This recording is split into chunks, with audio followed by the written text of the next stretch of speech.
بسم اللہ الرحمن الرحیم مولاي صل وسلم دائما ابدا على حبیبک خیر الخلق کلہم۔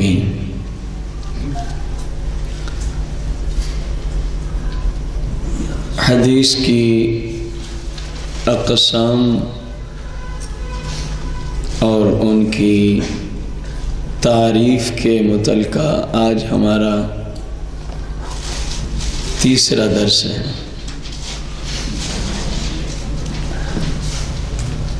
منسوب الیہ کے اعتبار سے یعنی اس حدیث کی جہاں سند ختم ہوتی ہے، اس حدیث کی جہاں سند ختم ہوتی ہے، اس اعتبار سے احادیث مبارکہ کی 4 قسمیں ہیں۔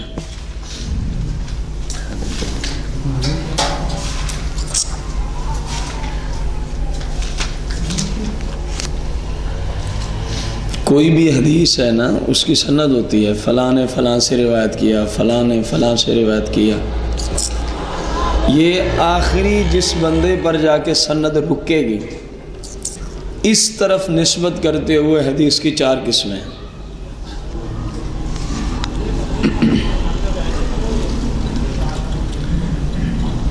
نمبر 1 حدیث قدسی۔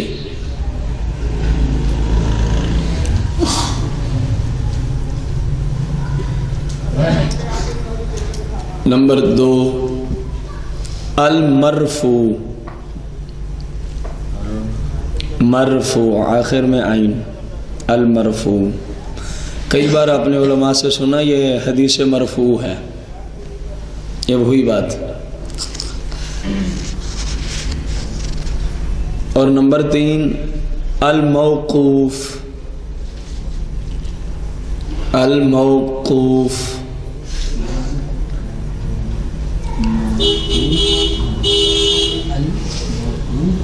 اور نمبر 4 المقطوع،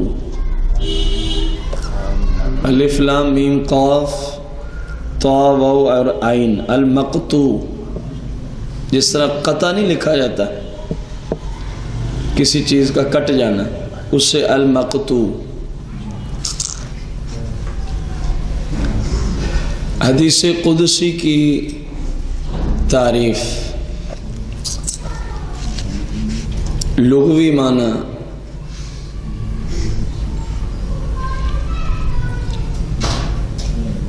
یہ جو قدسی ہے نا، یہ لغت کے اعتبار سے قدس کی طرف منسوب ہے۔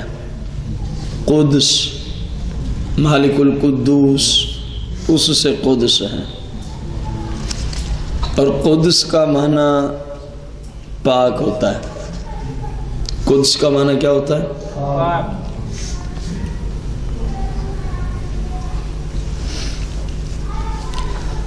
حدیث قدسی کی اصطلاحی تعریف،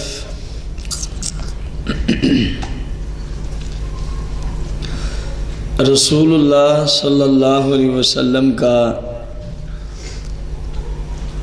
ایسا فرمان،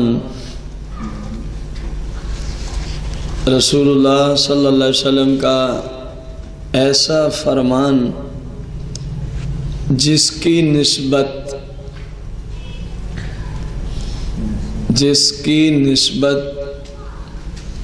آپ صلی اللہ علیہ وآلہ وسلم نے اپنے رب کی طرف کی ہو، اپنے رب کی طرف کی ہو، اس کو حدیث قدسی کہتے ہیں۔ سادہ لفظوں میں ہم اس کو یوں بھی تعبیر کر سکتے ہیں، جو سرکار نے فرمایا نا، اور فرمایا ہو کہ اللہ یوں فرماتا ہے، اللہ یوں، اس کو حدیث قدسی کہہ سکتے ہیں۔ ہو حدیث لیکن نسبت سرکار اللہ کی طرف کرے، نسبت کس طرف ہو؟ اللہ کی ذات کی طرف۔ اب ممکن ہے کسی کے ذہن میں پھر سوال اٹھے جو کلام اللہ کی طرف سے ہو وہ حدیث قدسی، پھر حدیث قدسی اور قرآن میں فرق کیا ہے؟ کیونکہ قرآن بھی تو اللہ ہی کا کلام ہے۔ قرآن کریم اور حدیث قدسی میں کئی طرح کے فرق ہیں، کئی طرح کے۔ نمبر 1،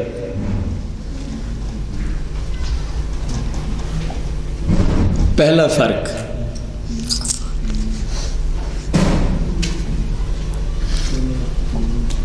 قرآن کریم کے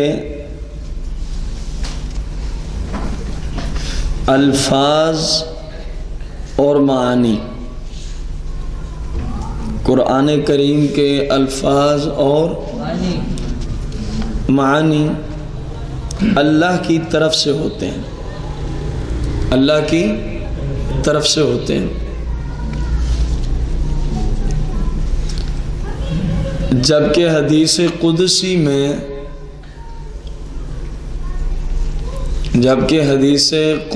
میں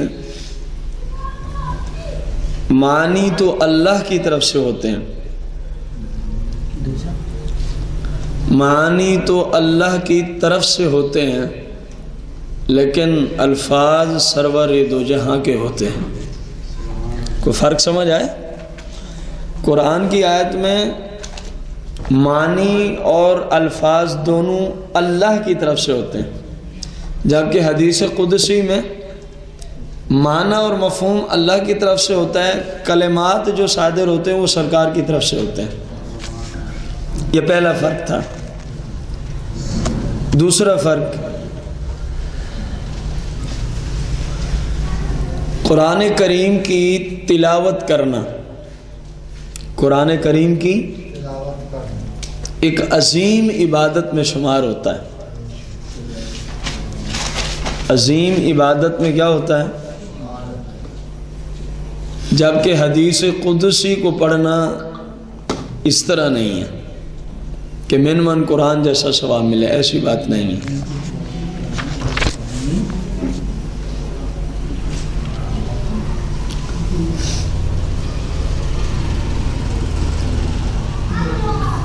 اور ایک سادہ سا فرق بھی ہے جو ہر بندے کی سمجھ میں آئے گا۔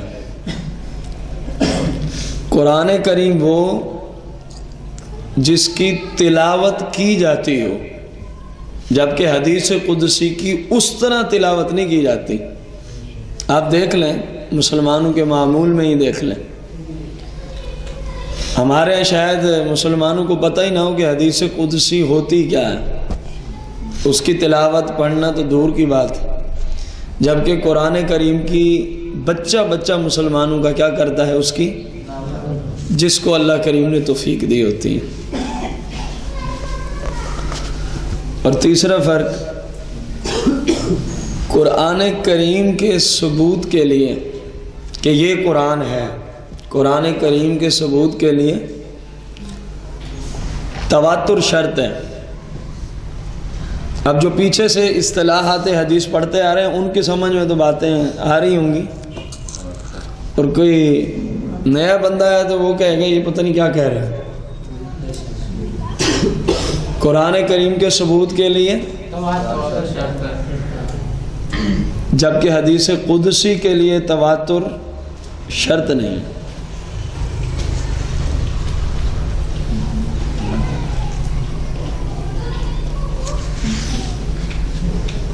احادیث قدسی کی ایک اندازے کے مطابق تعداد جو ہے نا تقریباً 200 کے قریب ہے، بس ٹوٹل احادیث قدسی 200 سے کچھ اوپر، جو محدثین نے لکھا 200 سے کچھ اوپر۔ ان میں سے ایک حدیث مثال کے طور پر میں آپ کے سامنے رکھنا چاہوں گا، جو صحیح مسلم میں سیدنا حضرت ابو ذر رضی اللہ تعالی عنہ سے روایت ہے کہ نبی کریم صلی اللہ تعالی علیہ وسلم نے ارشاد فرمایا کہ اللہ تعالی نے فرمایا ہے۔ اب دیکھیں حدیث قدسی کی تعریف دیکھیں اور ادھر جملے دیکھیں۔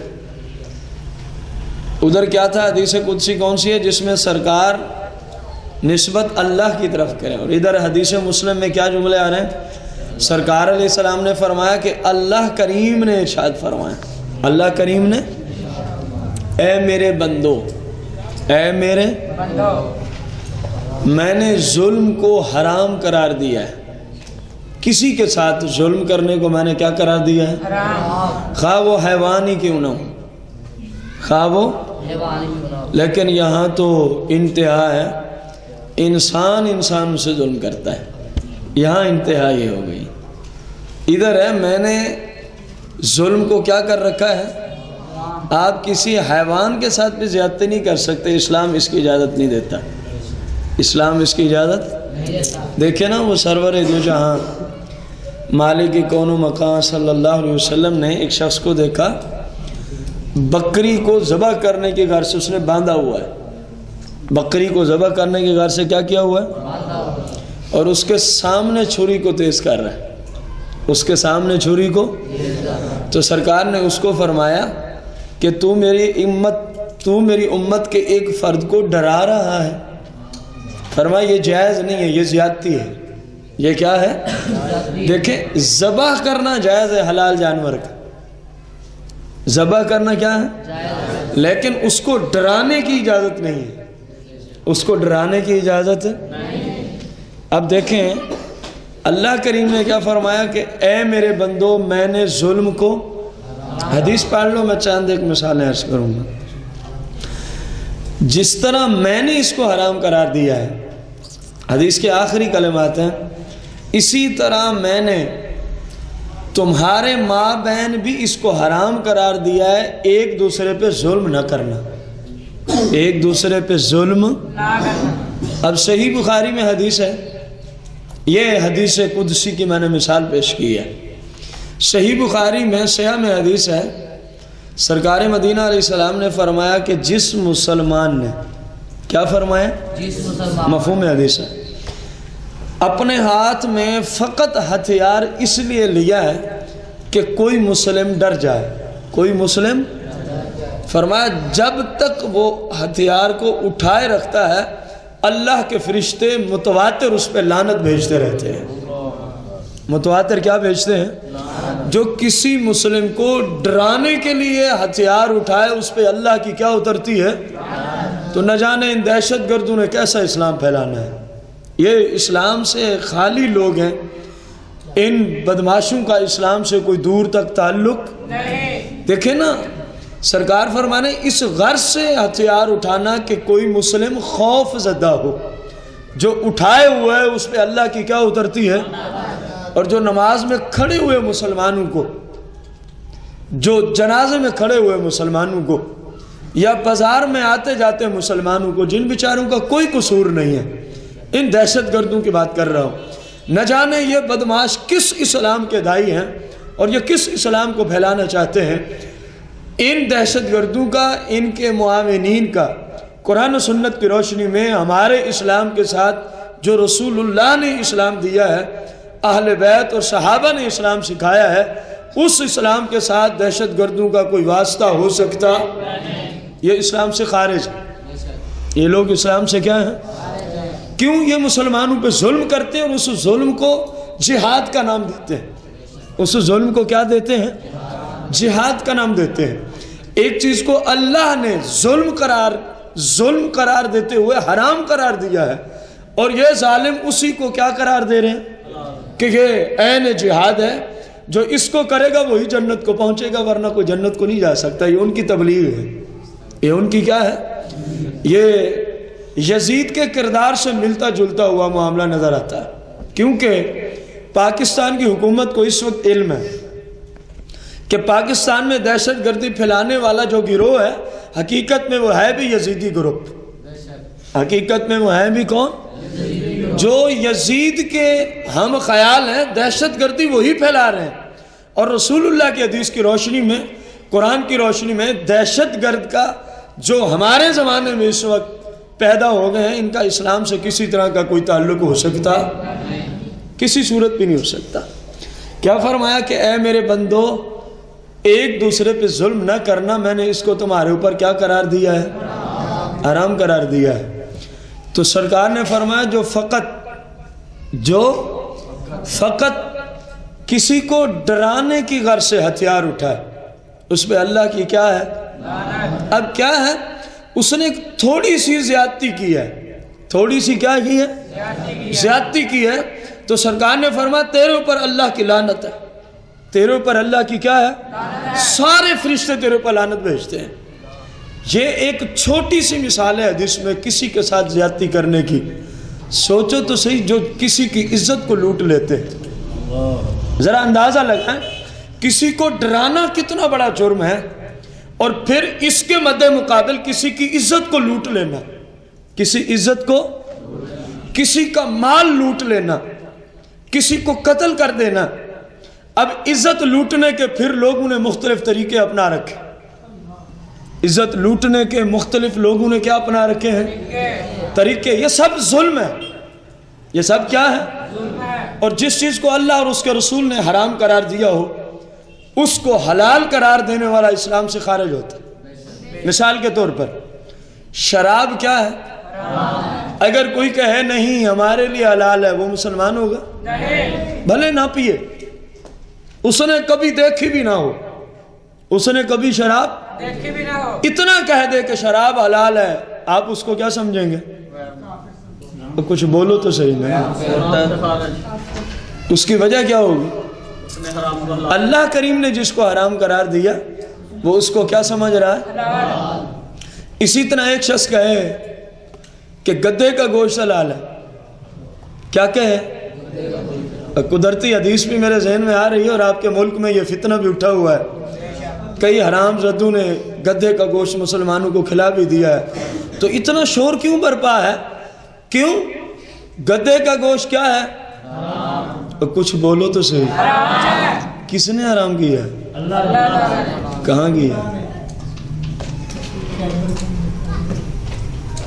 اب اس کے ضمن میں ایک جملہ میں بولنے چلا تھا، اس کو رسول اللہ نے حرام قرار دیا ہے، گدھے کے گوشت کو، اور ایک چیز نہیں تھی، اس مقام پہ سرور دو جہاں نے دو چیزوں کو حرام فرمایا ہے ایک ہی حدیث میں۔ اس حدیث کا ذکر بخاری میں بھی موجود ہے، مسلم میں بھی موجود ہے، اور مزے کی بات پتہ ہے کیا ہے؟ اس میں جو ایک چیز کو حرام مان رہا ہے، ایک چیز کو کیا مان رہا ہے؟ وہ کیسا اپنے آپ کو انسان سمجھتا ہے، رسول اللہ کی جس حدیث سے ایک چیز کی حرمت کا ثبوت اس کے نزدیک پائے تکمیل کو پہنچا ہوا، اسی حدیث کی دوسری چیز کو جس کو سرکار نے حرام کیا ہے وہ کہتے ہیں میرے لیے یہ حلال ہے۔ وہ حرام خور ہے کہ نہیں ہے؟ اندازہ لگائیں اگر حدیث کی سنت پہ کوئی کلام ہے تو کم از کم دوسری چیز گدھا میری مراد ہے، اس کو پھر حلال سمجھو اپنے مسلک میں، اس کو کیا سمجھو؟ حلال سمجھو، کہو کہ ہمارے مسلک میں گدھے کا گوشت کھانا حلال ہے، کم از کم تمہارے جیسے حرام خور جو ہوٹل والے ہیں ان کو کچھ تو آسانی میسر ہوگی نا، کہ چلو کوئی ایک حرام خور ہمارے جیسا مسلک میں نکل آیا ہے جو کہتے ہیں گدھے کا گوشت کھانا کیا ہے؟ حلال ہو گیا۔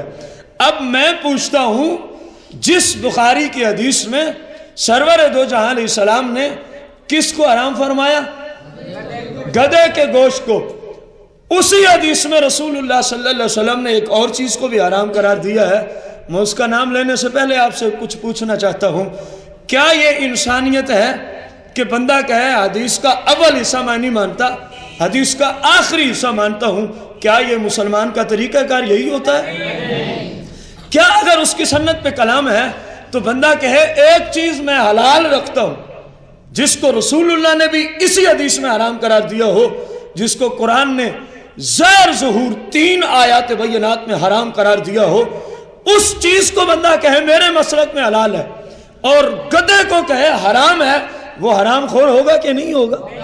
وہ اللہ اور اس کے رسول کی حرام کی ہوئی چیزوں کو اپنی نے حلال کرنے والا ہوگا کہ نہیں ہوگا؟ اب میں وہ چیز بتانے سے پہلے اس حدیث کا راوی بھی بتا دوں کون ہے جس نے اس حدیث کو روایت کیا ہے کہ گدھے کا گوشت کیا ہو گیا ہے؟ سرکار نے فرمایا، پتہ ہے اس حدیث کے راوی کون ہے؟ خلیفہ رابع، امیر المومنین، امام المشارق والمغارب، خلیفہ رسول، خلفاء راشدین میں جن کا شمار ہے، میری مراد مولا کائنات مولا مشکل کشا.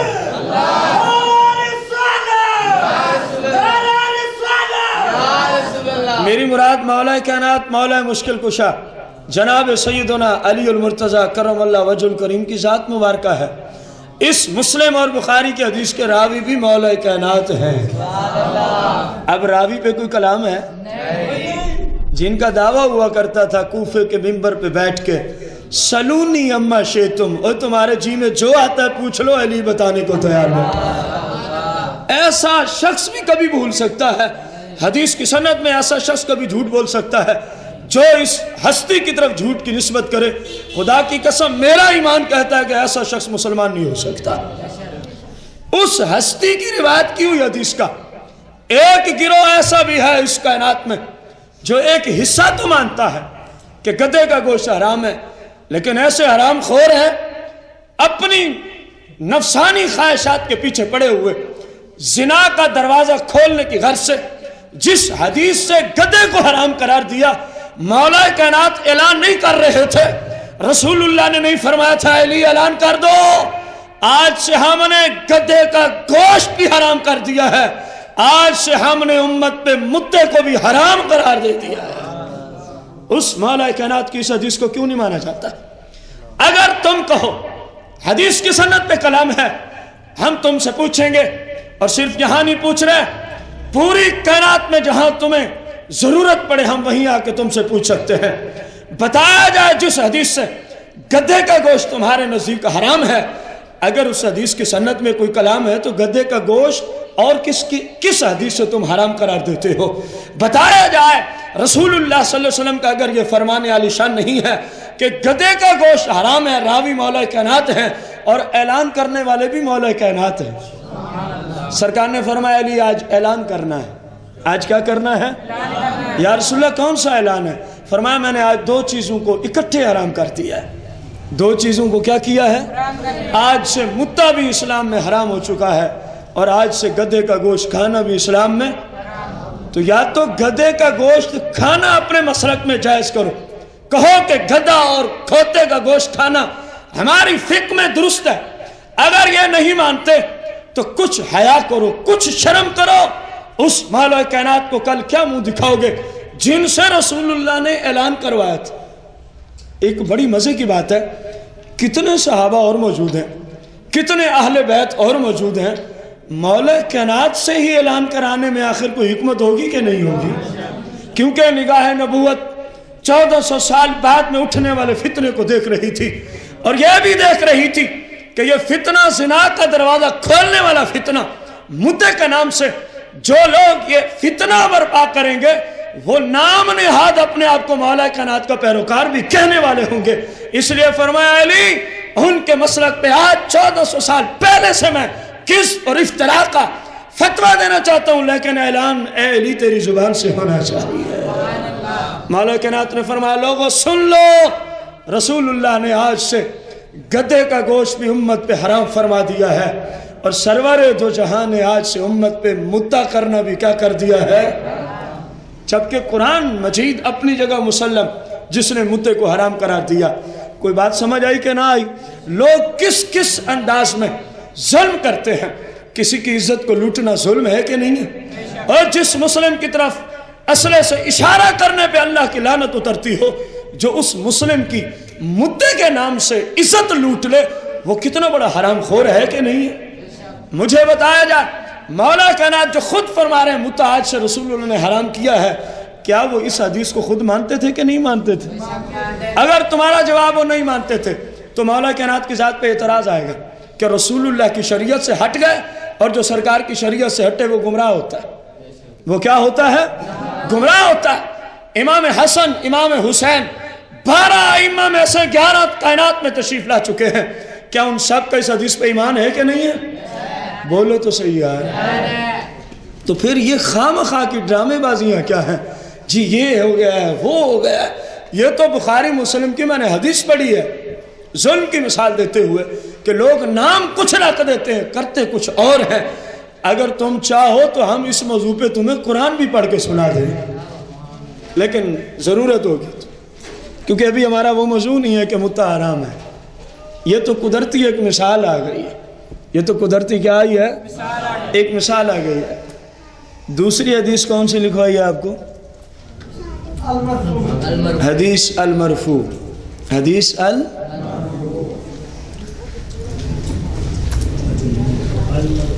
مرفوع کا لغوی معنی ہوتا ہے بلند کرنا۔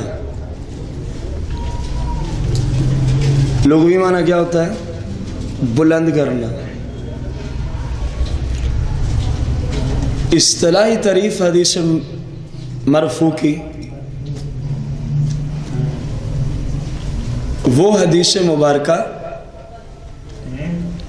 وہ حدیث جس کی سند رسول اللہ تک جا پہنچے، جس کی سند رسول اللہ، مثلا حدیث کا آخری راوی کہے سمیت رسول اللہ صلی اللہ علیہ وسلم، میں نے خود یوں سرکار سے سنا تھا، میں نے خود یوں سرکار سے، یعنی ایک نے کہا میں نے فلاں سے سنا، اگلے نے کہا میں نے فلاں سے سنا، اگلے نے کہا میں نے، اور جو حدیث کا آخری راوی ہو نا وہ کہے میں نے خود رسول اللہ سے سنا ہے، میں نے خود رسول اللہ سے، جس طرح ابھی آپ کے سامنے متے کی اور گدھے کی حرمت پہ حدیث پیش کی ہے، تو مولا کائنات نے خود رسول اللہ سے سنا تھا نا، وہ حدیث مرفوع ہے۔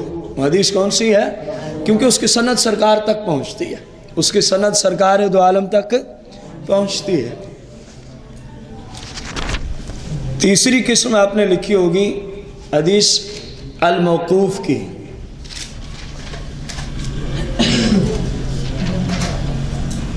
موقوف کا معنی لغوی جو ہے رکنا، کیا لکھنا ہے؟ رکنا۔ اصل میں سند میں راوی حدیث، سند میں راوی حدیث سند بیان کرتے کرتے صحابی تک جا کے رک جائے، یہ نہ کہے کہ ڈائریکٹ سرکار سے سنا، صحابی تک جا کے رک جائے، یہ لغوی معنی۔ اصطلاحی معنی وہ حدیث مبارکہ، وہ حدیث مبارکہ جو صحابی تک جس کی سند ٹھہر جائے، صحابی تک جس کی سند ٹھہر جائے اس کو حدیث موقوف کہا جاتا ہے۔ چوتھی اور آخری قسم منسوب الیہ کی جانب اگر ہم نسبت کریں حدیث کی، وہ حدیث مقطوع آپ کو لکھوائی۔ کیا قسم لکھوائی ہے؟ حدیث مقطوع۔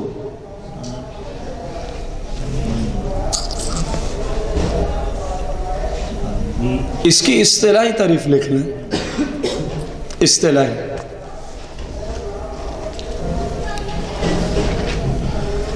وہ حدیث مبارکہ جس کی سند کسی تابعی پر جا کے رک جائے۔ تابعی اس ہستی کو کہا جاتا ہے جس نے کسی صحابی کی زیارت کی ہو، جس نے کسی صحابی کی کیا کی ہو؟ زیارت کی ہو، وہ تابعی ہوتا ہے۔ تابعی اگر پورا لکھنا، وہ حدیث مبارکہ جس کی سند تابعی پر یا تابعی سے پہلے کسی پر رک جائے، یا تابعی سے پہلے کسی پر، اس کو حدیث مقطوع کہا جاتا ہے۔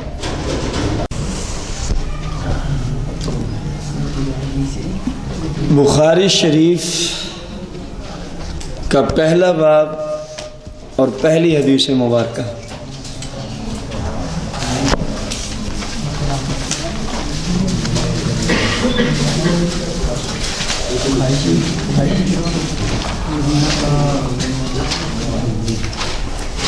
امام بخاری جن کا نام کیا ہے؟ آپ کا اکیلا نام کیا ہے؟ باپ کو چھوڑ دیں، محمد۔ کیا نام ہے؟ جن کے والد محترم کا نام اور مشہور ہو گئے امام بخاری کے لقب سے، کیونکہ آپ بخارا میں پیدا ہوئے تھے تو بخارا کی طرف نسبت کرتے ہوئے بخاری کہلائے۔ جس طرح ملتان میں پیدا ہونے والا کہیں آئے تو ہم کہیں گے ملتانی، مدینہ شریف سے کوئی آئے تو ہم کہیں گے مدنی، مکہ سے آئے تو، بغداد سے تو یوں۔ امام بخاری نے پہلا باب باندھا ہے کتاب الواحش، کتاب الواحش۔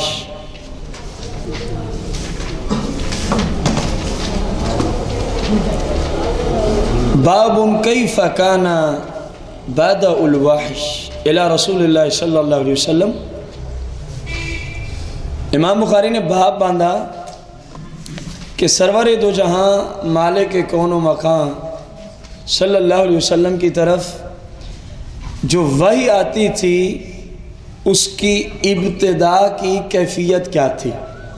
ابتداء جب شروع ہوئی اس کی کیفیت کیا تھی, اس کی کیفیت کیا تھی. اور فوراً ہی ایک آیت مبارکہ کو لکھ دیا, فوراً ہی کیا نقل کی, سورہ نساء سے آیت نمبر 163, آیت نمبر 100. کیا فرمایا؟ وَقَوْلُ اللَّهِ جَلَّ ذِكْرُهُ,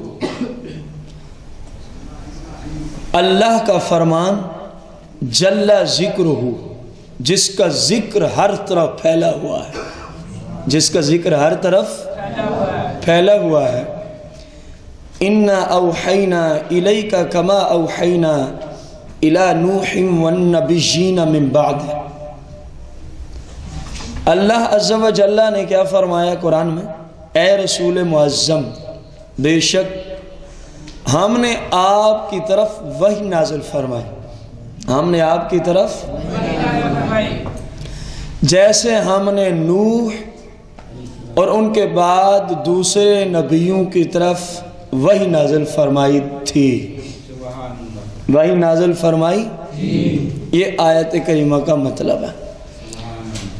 امام بخاری نے اس آیت کو یہاں لکھنے کا جو ارادہ فرمایا, کیوں لے آئے اور یہ آیت کریمہ کیوں نازل ہوئی, قرآن میں آیت کریمہ نازل کیوں ہوئی؟ یہودیوں کا ایک گروہ, یہودیوں کا ایک سرکار مدینہ صلی اللہ علیہ وسلم کی بارگاہ قدسیہ میں آتا ہے اور کہنے لگے کہ اگر آپ واقعی معاذ اللہ کے سچے نبی ہیں تو آپ پر اس طرح قرآن نازل کیوں نہیں ہوتا جس طرح جناب موسیٰ علیہ السلام پر ایک ہی دفعہ پوری تورات نازل ہو گئی تھی, ایک ہی دفعہ پوری تورات شریف. آپ پر اس طرح قرآن ایک ہی دفعہ سارا کیوں نہیں نازل ہو جاتا؟ کبھی ایک آیت آتی ہے, کبھی 2 آیات آتی ہیں, کبھی کوئی صورت آ جاتی ہے, کبھی وحی کا سلسلہ موقوف ہو جاتا ہے, جس طرح کہ آگے حدیث میں انشاءاللہ پڑھیں گے بشرط صحت و زندگی. تو اللہ کریم نے ان یہودیوں کے اس اعتراض کے رد میں اس آیت مبارکہ کو نازل فرمایا اور فرمایا کہ محبوب آپ ان سے پوچھیں کہ حضرت موسیٰ علیہ السلام کے بارے میں جو تم سوال کر رہے ہو, کیا یہی سوال تم جناب نوح, جناب ابراہیم, جناب اسماعیل, جناب اسحاق, جناب یعقوب, جناب ایوب, جناب یونس, ہارون اور سلیمان, ان انبیاء کے بارے میں تم کیوں نہیں کرتے یہی سوال؟ ان کا اعتراض کیا تھا کہ اگر آپ نبی ہیں, اگر آپ تو آپ پر قرآن ایک ہی دفعہ نازل ہو جانا چاہیے, سارا قرآن ایک ہی دفعہ, کیونکہ موسیٰ علیہ السلام پر تورات ساری ایک ہی دفعہ کیا ہو گئی تھی, نازل ہو گئی تھی. تو اللہ کریم نے فرمایا ان سے پوچھیں تم نوح علیہ السلام کو نبی نہیں مانتے؟ مانتے تھے کہ وہ بھی اللہ کے نبی ہیں. تم جناب ابراہیم علیہ السلام کو نبی نہیں مانتے, حالانکہ یہودی مانتے تھے کہ ابراہیم علیہ السلام بھی اللہ کے کیا ہیں. آپ ان سے پوچھیں کیا تم جناب اسحاق علیہ السلام کو نبی نہیں مانتے, حالانکہ یہودی نبی. کیا تم جناب یعقوب علیہ السلام, جناب اسحاق, اسماعیل, جناب ایوب اور اس طرح سلیمان علیہ السلام تک اللہ کریم نے نام گنوایا قرآن پاک میں, ان سے پوچھیں تمہارے نزدیک وہ نبی ہیں یا نہیں ہیں؟ انہوں نے کہا جی وہ تو نبی ہیں. وہ کیا ہیں؟ اللہ کریم نے فرمایا ان سے پوچھیں ان میں سے کس پر ہم نے یک بار کی کتاب نازل کی ہے؟ کس نبی پہ؟ نوح پہ کیا ہم نے ایک ہی دفعہ پوری شریعت نازل کی تھی؟ ہرگز نہیں. حالانکہ تم نوح علیہ السلام کو کیا مانتے ہو؟ نبی مانتے ہو. جناب ابراہیم علیہ السلام کو تم کیا مانتے ہو؟ جو آپ کی طرف صحائف آئے, کیا وہ ہم نے ایک ہی دفعہ نازل کر دیے تھے؟ جو تمہارا تقاضا کہ اگر آپ نبی ہیں تو پورا قرآن ایک ہی دفعہ کیوں نہیں نازل ہو جاتا؟ یہ بھی تو نبی ہیں, جنہیں تم بھی نبی مانتے ہو، لیکن ان پر ایک ہی دفعہ کوئی کتاب اس طرح نازل ہوئی؟ جب سرکار نے ان کو اللہ کریم کا یہ فرمان سنایا تو یہودی چپ ہو گئے، کیونکہ کوئی جواب ہی نہیں، کوئی ان کے پاس۔ ادھر سے پہلے سرکار نے پوچھ لیا تمہارے نزدیک یہ نبی ہے کہ نہیں ہے؟ جس طرح ابھی ہم نے ایک حدیث پر کلام کیا کہ تمہارے نزدیک گدھے کا گوشت حرام ہے کہ نہیں ہے، سمجھ آئیے کہ نہیں ہے؟ یہ سرکار نے ہی اصول دیے ہیں نا کسی کو سمجھانے کے۔ ہمارے جیسے گنوار لوگ کیا کر سکتے ہیں، ان پڑھ جاہل قسم کے لوگ، ہم کیا کر سکتے ہیں، کسی کو سمجھا سکتے ہیں؟ یہ سب صدقہ سرور دو جہاں کا ہے، یہ سب فیضان مصطفیٰ کریم کا ہے۔ آپ نے یہ سارے انداز مختلف احادیث میں، مختلف اپنی تبلیغ کے انداز میں امت کو دیے ہیں۔ جب ایسے آ جائیں تو ان کو اس طرح سمجھایا جاتا ہے، جب ایسے آ جائیں تو ان کو، اب یہودی تھے وہ اور کوئی بات انہوں نے ماننی نہیں تھی، سرکار نے فرمایا یہ تمہارے نزدیک نبی ہیں؟ کہنے لگی جی بالکل یہ تو ہمارے نزدیک نبی ہیں۔ فرمایا تم جو نبی ہونے کی علامت بیان کر رہے ہو کہ قرآن ایک ہی دفعہ نازل ہو تو نبی مانیں گے، ورنہ ہم آپ کو نبی بتاؤ ان پہ کس نبی پہ ایک ہی دفعہ پوری کتاب نازل ہوئی ہے؟ اب پہلے کہہ چکے تھے کہ ہم ان کو بھی، جس طرح آپ بندہ کہے ہم گدھے کا گوشت، کچھ نہیں ہوتا یار، کوئی رشتہ داری تو نہیں، آپ چپ کیوں کر جاتے ہیں؟ پریشان ہونے کی کون سی بات ہے؟ بات میں کر رہا ہوں، ذمہ دار میں ہوں، کوئی اگر اعتراض کرے گا تو میں بیٹھا ہوں، اور میں نے بھی کیا کرنا ہے، میں نے قرآن اور حدیث اس کے سامنے رکھ دینا، بھی اس کا جواب دے دے، بس میں تو آپ جیسا ایک انسان ہوں۔ اور یہ تو اللہ جانتا ہے کہ ہم سب میں سے اللہ کی بارگاہ میں زیادہ مقبول کون ہے، اس کا معیار ہمارے پاس نہیں ہے۔ اس کا یہ مطلب ہرگز نہیں ہے کہ جو پڑھانے بیٹھ گیا وہ سب سے زیادہ مقبول ہو گئے، یہ تو اللہ ہی جانتا ہے کون مقبول ہے، اس بات کو مالک ہی جانتا ہے کہ کون۔ اور امام غزالی رحمۃ اللہ علیہ نے ایک اسی معاملے پہ بات نقل فرمائی، ایک عابد تھے جنہوں نے سب کچھ چھوڑ کے پہاڑوں کا رخ کیا ہوا ہے، وہاں اللہ کی عبادت کرتے ہیں، وہاں کیا کرتے ہیں؟ کوئی ان کا مسئلہ آ گیا جو حل نہیں ہو رہا تھا، ان کو اللہ کریم کی طرف سے آواز دی گئی اگر مسئلہ حل کرانا ہے نا تو تیرے شہر میں فلاں بازار کے فلاں چوک میں ایک موچی بیٹھا ہے، اس سے جا کے دعا کرا لے، تیرا مسئلہ حل ہو جائے گا۔ اب وہ حیران رہ گیا، میں نے گھر بار چھوڑا ہوا ہے، میں نے سب کو چھوڑا ہوا ہے، میں یہاں پہاڑوں کی زندگی گزارتا ہوں صرف اللہ کی بندگی کے لیے، دنیا سے میں کٹ گیا ہوں، لیکن مجھے حکم آیا کہ اس حکم تھا، چلا گیا۔ اگلے دن جب وہاں گیا تو موچی سے پوچھا بھی آپ کے معمولات کیا ہیں؟ انہوں نے کہا جی بس کوئی خاص عمل نہیں ہے، بس کوئی نماز پڑھ لیتے ہیں، قرآن شریف کی تلاوت بھی جو نصیب میں ہوتی، کیونکہ جن میں کچھ ہو نا وہ پھر ظاہر نہیں کرتے، جن میں کوئی ملکہ ہو وہ کبھی ظاہر نہیں کرتے۔ یہ 2 نمبر جعلی پیر ہیں، ہوتا کچھ بھی نہیں، ان پیروں کے پاس ہوتا کچھ بھی نہیں، 1000 میں 999 ایسے ہی ہیں ہمارے زمانے میں، اور ہیں بھی بدقسمتی سے ہمارے مسلک میں۔ سب سے بڑا ظلم یہ ہے، اپنے آپ کو سنی کہلانے والے، مسلک حق اہل سنت کا دامن پکڑنے والے، لیکن مریدوں کو باقاعدہ اس بات کی ماہانہ تنخواہ ملتی ہے کہ تم نے ہر 2-3 گھنٹے وہ کھڑے ہو کے ہماری کرامتیں بیان کرنا شروع کر دیں۔ لعنت ہے ایسے پیر پر اور ایسے مرید پر جو جھوٹی کرامتیں بیان کروائے، جو جھوٹی کیا کرائے؟ کرامتیں بیان کرائے۔ جس کے پاس اللہ کریم یہ ملکہ دیتا ہے اس کی کوشش ہوتی ہے اپنے آپ کو چھپا کے رکھتا ہے، اپنے آپ کو بتائے نا مولا کائنات جو جن کا لقب ہے شہنشاہ ولایت، شہنشاہ ولایت، بتائیں کتنے لوگوں کو آپ کھڑا کرتے، بتاؤ لوگوں کو میں یہ بھی کر لیتا ہوں، میں یہ بھی کر لیتا ہوں، میں یہ بھی کر لیتا ہوں، تو یہ ڈاکو اور چور پیر کس کی سیرت اپنا رہے ہیں؟ بتائیں تو صحیح۔ وہ تو ہمیشہ اپنے آپ کو چھپا کے رکھتے تھے، اپنے آپ کو، لیکن وہ حدیث کے پیریڈ میں آپ نے جمعرات کو پڑھا، یا رسول اللہ میں اپنے معاملات چھپاتا بہت ہوں لیکن پھر بھی لوگوں کو پتہ چل جاتا ہے۔ تو سرکار نے فرمایا ہوتا ہے ایسے ہی ہے، جو چھپاتا ہے اللہ خود اس کو ظاہر کر دیتا ہے، اللہ خود اس کو ظاہر کر دیتا ہے۔ اب یہ 2 نمبر پیر خدا را ان کے پاس مت جایا کرو، ان سے بہتر ہے آپ کا کوئی بھی مسئلہ ہے جہاں سے قرآن آتا ہے وہ پڑھ کے اللہ سے دعا مانگ لو، اللہ کریم آپ کی مشکل حل فرما دے گا۔ ان چوروں کے پاس نہ جایا کرو، ان کے پاس جانا ہی حرام ہے، ان کے پاس جانا ہی۔ پیر تو وہ ہوتا ہے جس کو بندہ دیکھے تو اللہ رسول یاد آ جائے، جس کا قول و فعل، جس کا کردار، جس کا اٹھنا بیٹھنا، جس کی سیرت کو دیکھیں تو رسول اللہ کی سنت کی خوشبو کی وجہ سے بندے کا دماغ معطر ہو جائے، وہ ہوتا ہے اصل مرشد۔ شیخ عبد القادر جیلانی نے نہیں فرمایا تھا رضی اللہ عنہ نے، فرمایا شیخ اور مرشد کی تعریف کیا ہے؟ فرمایا الشیخ یسعد الشقی او کما قال عبد القادر جیلانی رضی اللہ عنہ، فرمایا لوگوں پیر کی علامت اور نشانی یہ ہے کہ اس کے پاس اگر کوئی گناہ گار آ جائے نا، جب اس کی صحبت میسر آ جائے تو وہ بھی پرہیزگار متقی بن کے چلا جائے۔ الشیخ شیخ اور پیر وہ ہے یسعد الشقی، جو فاسق کو نیکوکار بنا کے بھیج دے، جو پرہیزگار بنانے والا بیٹھا ہو، فرمایا اسلام میں اس کو پیر کہا جاتا ہے۔ یہ کیسے پیر ہیں جن کے منہ سے بھنگ، چرس، شراب کی بدبو ہے، جو دوسروں کی عزت سے روزانہ کھیلتے ہیں، ماؤں بہنوں سے کوئی پردہ نہیں، جس کو رسول اللہ نے قرآن نے سورہ نور میں فرض قرار دیا ہے۔ یہ کیسا پیر ہے؟ یہ اولیاء و شیطان میں ہے، خدا را ان شیطانوں سے بچ جائے۔ یہ شیطان کے دوست ہیں، اللہ کے دوست ہو سکتے نہیں۔ اللہ کا دوست وہ ہے جس کے ہر کام سے رسول اللہ کی سنت کی خوشبو جھلکتی ہوگی۔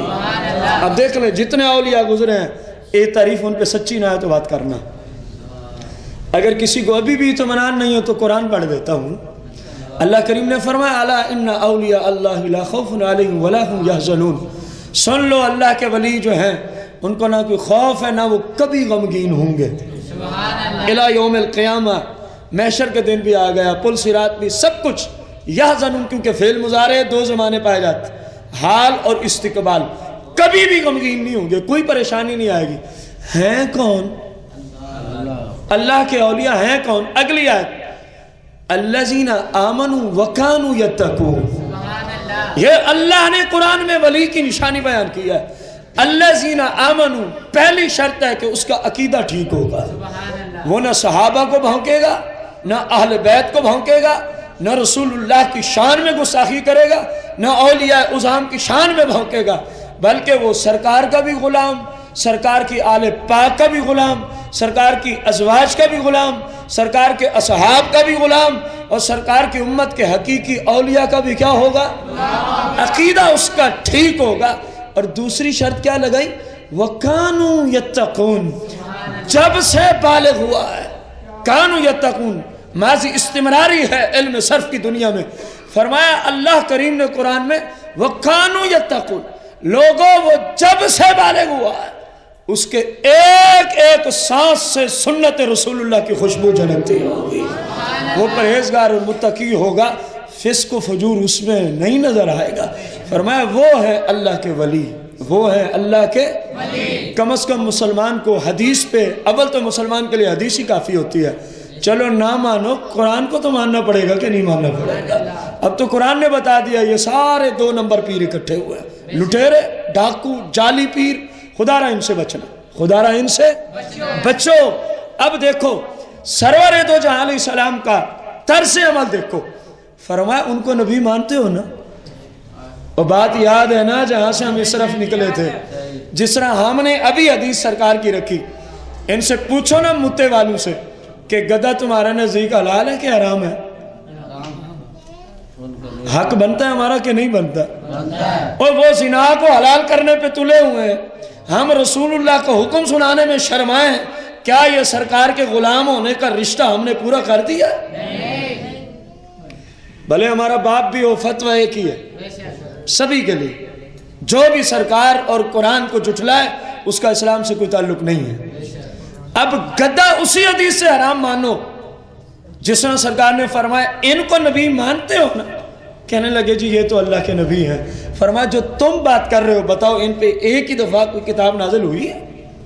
اب کیونکہ پہلے مان چکے تھے اب مجبور ہو گئے، تو ان سے بھی اسی طرح منوانا ہے، پوچھنا ہے بتاؤ تمہارے نزدیک گدھے اور کھوتے کو کھانا حلال ہے کہ نہیں؟ اگر تو حلال کہیں پھر تو ان سے کلام ہی کوئی نہیں، سب کو پتا ہے کہ جو گدھے کو حلال قرار دے وہ خود حرام زیادہ ہوگا، وہ خود کیا ہوگا؟ تو بھائی جس حدیث کا راوی ایک ہی بندہ، جس حدیث کا اعلان ایک ہی جگہ، جس حدیث کی سند میں کوئی کلام نہ ہو، اگر ایک چیز حرام مانو، اسی حدیث میں مولا کائنات سے سرکار نے اعلان کروایا کہ اعلان کرو کہ آج سے متہ بھی کیا ہو گیا ہے، تو کیا یہ انسانیت ہے؟ بندہ اسی حدیث کی ایک حرام کو مانے، دوسرے کو کہ نہیں ہمارے لیے حلال، اور اس سے جو پیدا ہوں ان کا رتبہ پتہ نہیں کس امام سے بھی آگے ہوتا ہے۔ لعنت ہے ایسے تمہارے رتبوں پر، جو زنا کی اولاد ہے ان کو بھی بلا اللہ کے یہاں کوئی مقام ہوتا ہے؟ سرور دو جہاں علیہ السلام کی صحیح میں حدیث ہے، سرکار علیہ السلام نے اپنے ہاتھ مبارک میں یوں اپنا ہاتھ مبارک داخل فرمایا، سمجھ رہے ہیں؟ فرمایا صحابہ دیکھ رہے ہو، اہل بیت دیکھ رہے ہو، مسلمان کا ایمان اس کے دل میں اسی طرح پیوست ہوتا ہے، مسلمان کا ایمان اس کے دل میں اسی طرح۔ پھر سرکار نے نا اپنے ایک ہاتھ مبارک کو یوں جدا فرمایا اب دیکھا ہے، اب سرکار نے ایک حدیث سنائی، فرمایا جب کوئی زانی زنا کرتا ہے، جب کوئی زانی، فرمایا دیکھا ہے زنا سے پہلے اس مسلمان کا ایمان یوں جڑا ہوتا ہے، فرمایا جب زنا کرتا ہے، سرکار نے ہاتھ نکال دیا، فرمایا اس کے دل سے یوں ایمان باہر نکل جاتا ہے۔ اس بغیرتی کو آج حلال اور اس سے پیداوار ہونے والوں کو امام حسین کے ساتھ ملاتے ہو، بغیر تو کچھ تو شرم کرو، کچھ تو حیا کرو۔ جس امام نے ہماری ماؤں بہنوں کے تقدس کو بمال ہونے سے یزیدی گروپ سے بچایا تھا۔ یزید تو چاہتا تھا اگر بہن اچھی لگے تو ٹھیک ہے، ماں اچھی لگے تو ٹھیک ہے، اگر بیٹی اچھی لگے تو تب بھی ٹھیک ہے۔ جس طرح تم نے آج یزید کی اس گندی تبلیغ کو عروج دینے کی کوشش کر رکھی ہے، وہ بھی یہی کہتا تھا جو بھی اچھی لگے ٹھیک ہے۔ میرے امام نے کہا یہ کام نہیں ہونے دیں گے، سارا کنبہ دینا پڑا اللہ کی راہ میں دے دیں گے۔ اے پلیت، یہ کام نانے کی شریعت کے خلاف ہے، یہ کام نہیں ہونے دیں گے جب تک ہمارے رگوں میں رسول اللہ کا خون چل رہا ہے۔ ہماری گردنوں پہ تلواریں چلا لے تو تیری مرضی ہے، لیکن یہ کام نہیں ہونے دیں گے۔ جس کام کو امام علی مقام نے روکا تھا، آج اسی کو تم عروج دیتے ہو اور پھر کہتے ہو متع عین حلال ہے۔ کچھ تو شرم کرو۔ پڑھو سورہ المومنون، قرآن کو پڑھ کے دیکھ لو، اللہ کریم 18ویں پارے کی ابتدا میں ارشاد فرما رہا ہے قد افلح المؤمنون الذین هم فی صلاتهم خاشعون والذین هم عن اللغو معرضون والذین هم للزکاة فاعلون والذین هم لفروجهم حافظون۔ اللہ نے فرمایا قد افلح المؤمنون، تحقیق جنت کو پہنچے مومن۔ کہاں پہنچے؟ اب غور کرنا، جنت کو پہنچے۔ یہ 18واں پارہ شروع ہو رہا ہے جہاں سے میں پڑھ رہا ہوں۔ قرآن تمہارے گھروں میں بھی موجود ہے۔ یہ اور بات ہے تمہاری بدقسمتی کہ تم نے اصول کافی میں لکھا، تم نے فروع کافی میں لکھا کہ ہم اس قرآن کو وہ قرآن نہیں مانتے جو رسول اللہ پہ نازل ہوا تھا۔ یہ تمہاری بدقسمتی کہ تم اللہ کے وعدے کو بھی جھٹلا چکے ہو۔ اللہ نے قرآن میں کئی مقامات پہ وعدہ کیا ہے کہ اس کو نازل بھی میں نے کیا ہے، وَإِنَّا لَهُ حَافِظُونَ، اور قیامت تک اس قرآن کا محافظ بھی میں رب ہوں۔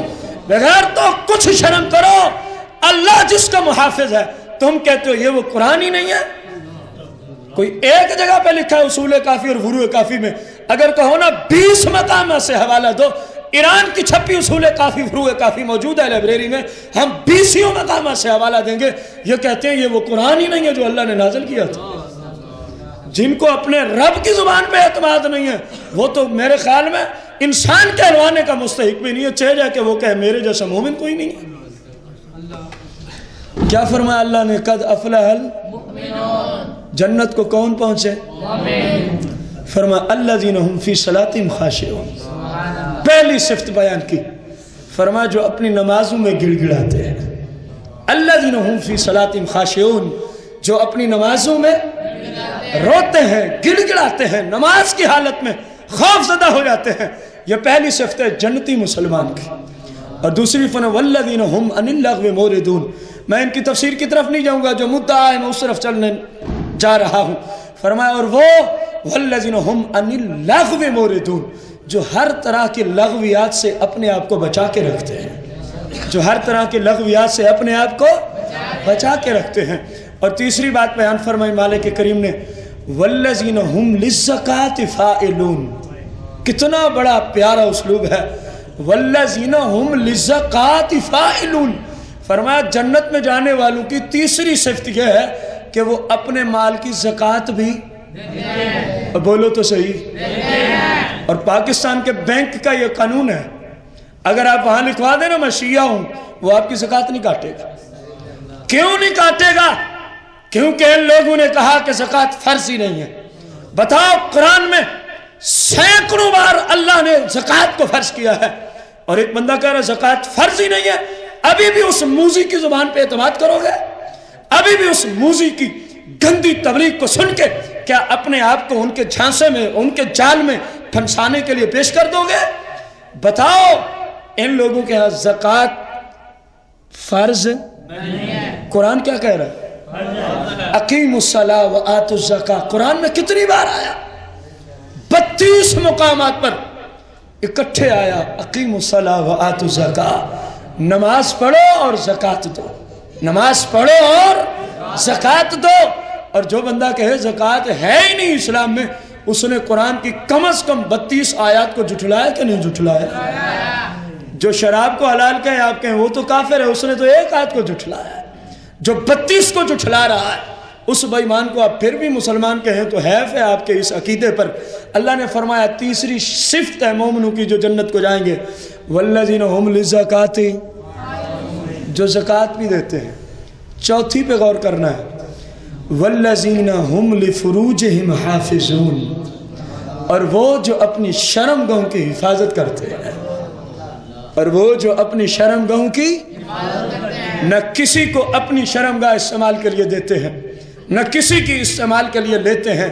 مالک بندے ہیں، بتقاضۂ بشریت ان کے اندر شہوت بھی موجود ہے۔ فرمایا اس کا حل بھی تو ہم نے دے رکھا ہے، اس کا حل بھی تو ہم نے فرمایا والذین هم لفروجہم حافظون، وہ جو اپنی شرمگاہوں کو بچا کے رکھتے ہیں۔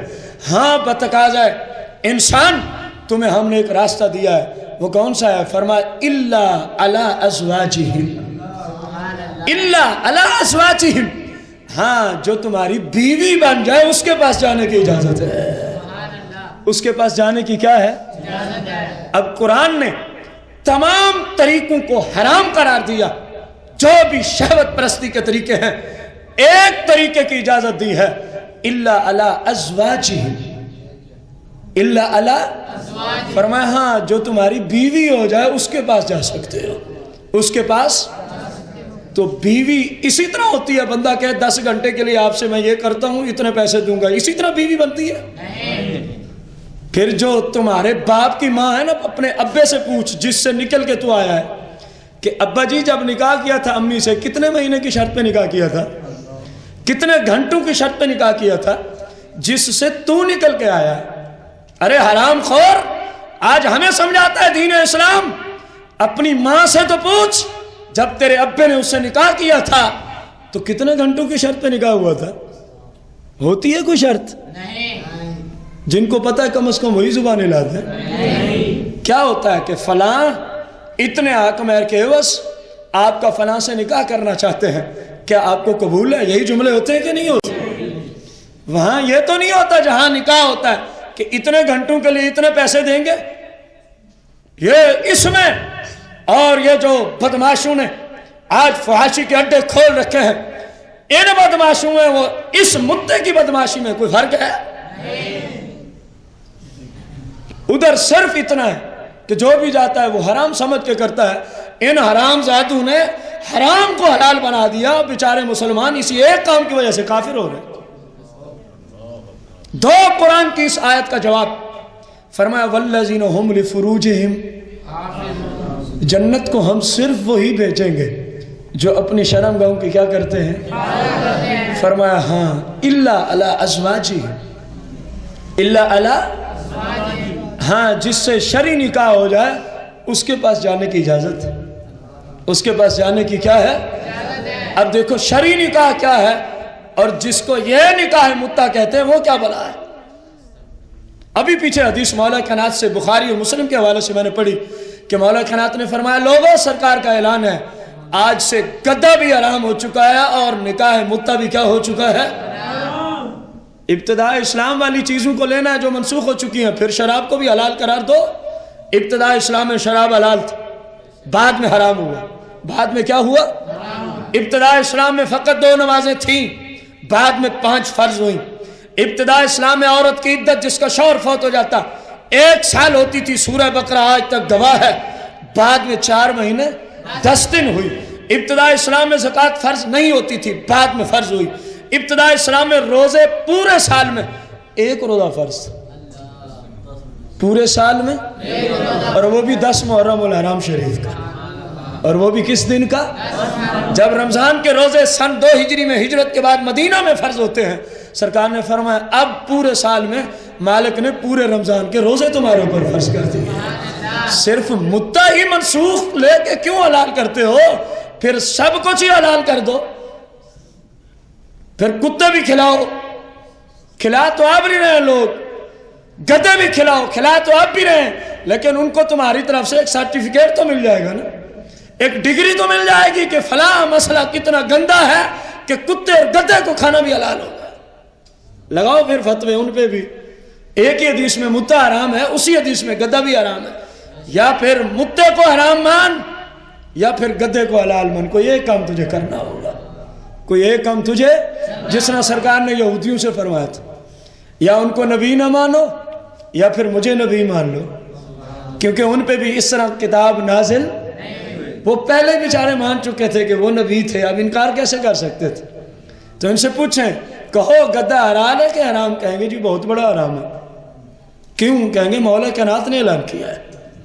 سرکار نے اسی لیے تو حضرت علی مرتضیٰ سے اعلان کروایا تھا کہ تیرا نام لینے والے کچھ قذاب بھی آئیں گے, ان کا منہ توڑنے کے لیے آپ خود ہی اعلان کر دو, آپ خود کر دو, تاکہ ان کو بھی سمجھ آئے کہ جس امام کو ہم نے خدا بنا رکھا ہے اس امام نے بھی اس کو حرام قرار دیا.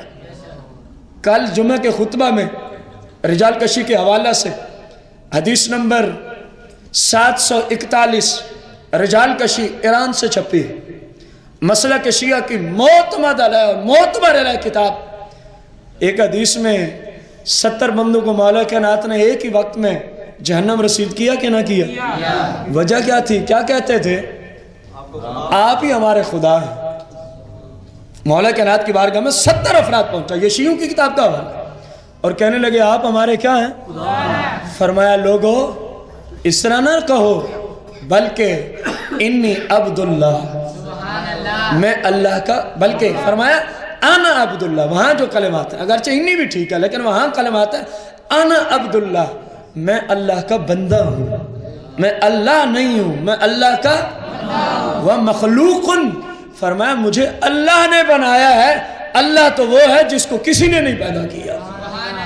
انہوں نے کہا نہیں جی انت ہوگا, آپ ہی ہمارے خدا ہیں. مولا کائنات نے فرمایا ان مرتدوں کو اسلام سے خارج, ان کو جہنم رسید کیا جائے. ایک ہی جگہ کھڑے ہو کے 70 افراد کو آپ نے قتل کرا دیا. آج اسی علی کو خدا کا درجہ دیا جا رہا ہے جنہوں نے خود اس پہ لگام لگائی تھی. اس گندے عقیدے کو ماننے والے کو اسلام سے خارج قرار دے کے ایک ہی جگہ کتنے بندوں کو ذبح کرا دیا تھا. اور یہ کوئی ہمارے مسلک کی کتاب کا حوالہ نہیں میں پیش کر رہا, ادھر کی کتاب ہے, رجال کشی ہے, اور حدیث کا نمبر کیا ہے؟ 741. چھپی کہاں سے بھلا؟ اور ایران میں پتہ چھاپی کس نے؟ حکومت ایران کی طرف سے ایک شعبہ تشکیل دیا گیا ہے جو اس مسلک کی اشاعت کرتا ہے, نشر و اشاعت حکومتی لیول پہ. انہوں نے اس کو چھپوایا ہے, انہوں نے اس کتاب کو, اور کسی عام مکتبے کی ہوتی تو تم کہہ سکتے یہ ہماری ہے ہی نہیں. اگر تمہاری نہیں تو اسی کتاب پہ لکھا ہے. جب سرکار دنیا سے چلے گئے تو 3 صحابہ کے سوا بقا سب کافر ہو گئے تھے.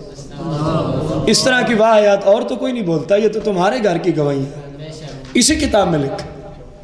کتنی بے شرمی کی بات ہے. اور 3 صحابہ میں نہ حضرت علی کا نام ہے, نہ حضرت امام حسن کا نام ہے, نہ حضرت امام حسین کا, نہ سیدہ فاطمہ کا, نہ سیدہ زینب کا، حالانکہ یہ سارے لوگ بھی سرکار کے صحابی ہیں.